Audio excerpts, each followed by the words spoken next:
Avez-vous déjà imaginé que ce geste matinal si personnel, celui que beaucoup d'hommes pratiquent en silence, pourrait en fait cacher des pièges insoupçonnés pour votre santé après 60 ans? Ce que je vais vous révéler aujourd'hui pourrait bien bousculer vos certitudes et protéger votre bien-être pour les années à venir. Je suis le Dr James, spécialiste de la santé masculine avec plus de 30 années d'expérience, et j'ai vu trop d'hommes souffrir inutilement par manque d'informations. Aujourd'hui, je vais mettre en lumière 5 erreurs critiques de la masturbation matinale qui sapent discrètement la vitalité des hommes plus âgés, des erreurs que beaucoup regrettent de ne pas avoir connues plus tôt. Avant de plonger au cœur de ces révélations, si vous trouvez ces conseils importants pour votre santé et votre longévité, je vous encourage vivement à vous abonner à notre chaîne et à activer la cloche de notification. Ainsi, vous ne manquerez jamais nos analyses approfondies, conçues spécialement pour vous, messieurs, qui chérissez vos années d'or. Si ce message résonne en vous, écrivez le chiffre 1 dans les commentaires ci-dessous. Si vous pensez que nous pouvons améliorer quelque chose, écrivez 0. Je lis attentivement chaque retour car mon objectif est de vous servir au mieux. Maintenant, abordons la première erreur, une méprise courante qui peut avoir des conséquences surprenantes. Erreur numéro 1, ignorez l'état de votre corps au réveil. Le matin, votre organisme sort d'une période de jeûne nocturne et de repos. Votre pression artérielle peut être naturellement plus fluctuante, votre hydratation est souvent insuffisante après plusieurs heures sans boire, et votre taux de sucre sanguin peut être bas. Se lancer dans une masturbation vigoureuse ou prolongée dans cet état, avant même d'avoir bu un verre d'eau ou pris un petit déjeuner léger, peut imposer un stress inutile à votre système cardiovasculaire. Je me souviens d'un patient, appelons-le Georges, 68 ans, qui se plaignait de palpitations et de vertiges chaque matin. Après discussion, il est apparu qu'il avait pour habitude une autostimulation intense dès le saut du lit. Le prix à payer pour cette ignorance peut être des étourdissements, une fatigue accrue, des palpitations, voire un risque plus élevé d'incident pour ceux qui ont déjà une fragilité cardiaque. La solution est simple, messieurs. Commencez votre journée en douceur. Hydratez-vous bien, prenez quelques minutes pour que votre corps se réveille pleinement. Si vous choisissez ce moment pour l'intimité personnelle, que ce soit avec une conscience de votre état physique, avec calme et modération. Passons à l'erreur numéro 2, se précipiter par manque de temps. Nous savons tous que le matin peut être une course contre la montre, avec des obligations qui s'accumulent. Tenter d'intégrer la masturbation dans un emploi du temps serré en se dépêchant est une erreur fréquente. Une stimulation rapide, sans préparation mentale ni physique adéquate, non seulement diminue le plaisir, mais peut aussi créer des tensions. Le corps n'a pas le temps de répondre de manière optimale, les muscles pelviens peuvent se contracter excessivement et la libération hormonale bénéfique peut être compromise.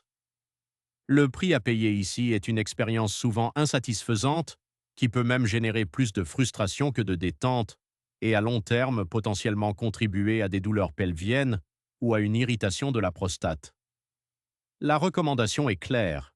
Si le temps vous manque réellement, il est parfois plus sage de s'abstenir ou de choisir un autre moment dans la journée où vous pourrez vous consacrer pleinement à cet acte, sans pression. La qualité de l'expérience et le respect de votre corps doivent toujours primer. Erreur numéro 3, utilisez des techniques agressives sur un corps froid. Au réveil, vos muscles, vos tissus, y compris ceux de la région génitale, ne sont pas encore pleinement échauffés ou assouplis.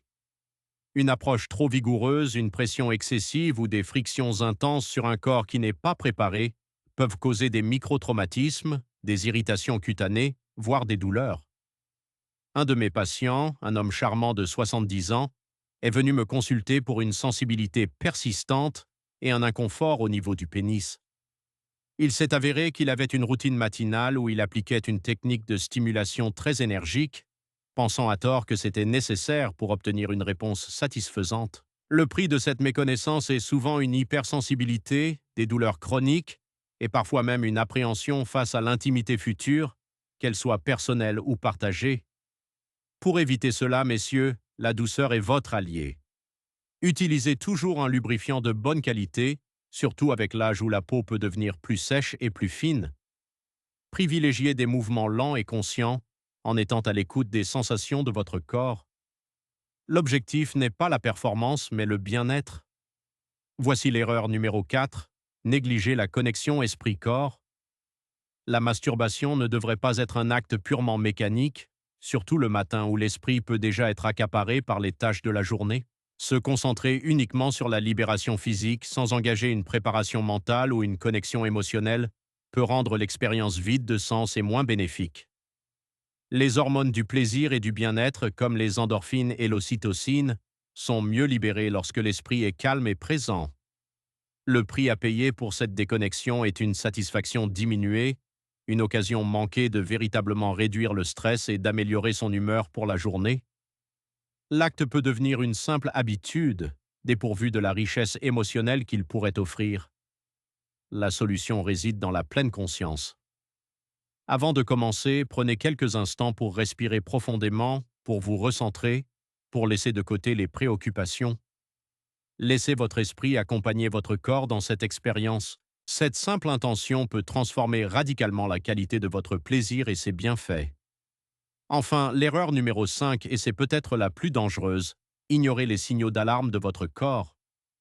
Si vous ressentez une douleur inhabituelle pendant ou après la masturbation matinale, si vous remarquez des difficultés à uriner, une sensation de brûlure ou la présence de sang dans votre sperme ou votre urine, il est crucial de ne pas ignorer ces symptômes en les attribuant simplement à l'âge.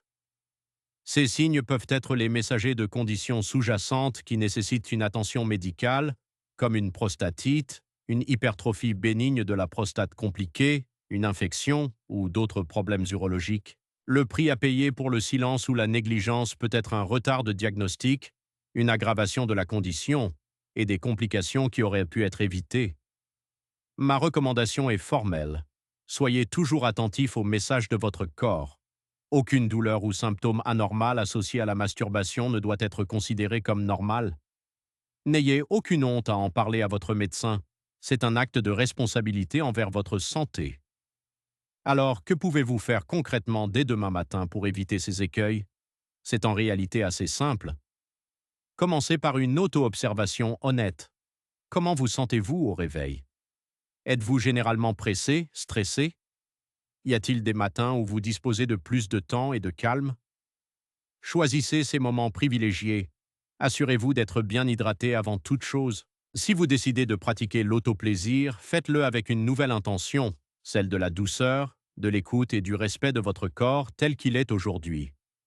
Un petit ajustement dans votre routine peut faire une énorme différence pour votre bien-être à long terme. Mes chers amis, nous avons parcouru ensemble ces 5 erreurs matinales critiques. Mon intention n'est nullement de vous alarmer ou de vous culpabiliser, mais bien de vous armer de connaissances pour que vous puissiez faire des choix éclairés pour votre santé. Se souvenir que votre corps, même après 60, 70 ou 80 ans, est un temple qui mérite respect, attention et tendresse, particulièrement dans les moments d'intimité personnelle, est fondamental. Ces leçons de vie, souvent tirées de la sagesse accumulée au fil des ans, nous enseignent que l'écoute de son corps est une boussole infaillible. Il n'est jamais trop tard pour modifier ses habitudes et pour cultiver une vitalité qui vous accompagnera joyeusement. Si cette discussion vous a apporté des éclaircissements, je vous invite une nouvelle fois à vous abonner, à cliquer sur j'aime pour cette vidéo et surtout à la partager avec d'autres hommes qui pourraient bénéficier de ces informations. Laissez un commentaire avec le chiffre 1 si vous avez retenu un conseil précieux ou 0 si vous estimez que nous pouvons encore nous améliorer. Votre avis est essentiel pour nous. Merci de votre confiance et de votre écoute. Prenez grand soin de vous et à très bientôt pour d'autres conseils santé.